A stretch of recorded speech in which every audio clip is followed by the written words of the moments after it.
సరే పిల్లలు అందరూ బుక్స్ తీయండి. ఈ క్లాస్ లో నిద్రపోతున్నావా? Stand on the bench. 39 ఎంత? సార్ తెలీదా? Get out. రేపటి నుంచి నా క్లాస్ అటెండ్ అవ్వద్దు. సార్ ఒక్క క్వశ్చన్ కి ఆన్సర్ దానికి గెట్ అవుట్ అంటారా? మీకు మ్యాథ్స్ మొత్తం వచ్చు కదా. ఆబ్వియస్లీ నేను మిమ్మల్ని ఒక క్వశ్చన్ అడుగుతాను, దానికి కరెక్ట్ గా ఆన్సర్ ఇచ్చినారంటే రేపటి నుంచి నేనే మీ క్లాస్ లో కనబడను. అదే మీరు కరెక్ట్ గా ఆన్సర్ ఇవ్వలేకపోతే రేపటి నుంచి మీరు ఈ క్లాస్ లో కనిపించకండి. సో సార్ క్వశ్చన్ ఏంటంటే నా దగ్గర ఒక 50 రూపీస్ ఉంది. దాంట్లో నుంచి 20 రూపీస్ ఖర్చు పెడేస్తాను. మిగిలిందంతా 30 రూపీస్.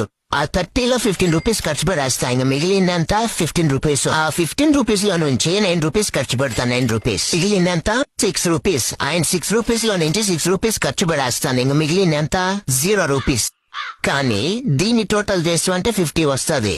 అదే దీన్ని టోటల్ చేస్తూ వస్తున్నదంతా 51. ఇప్పుడు చెప్పండి సార్ 1 రూపీ ఎలా వచ్చింది అనేసి. నా దగ్గర ఉండిందే టోటల్ 50 రూపీస్.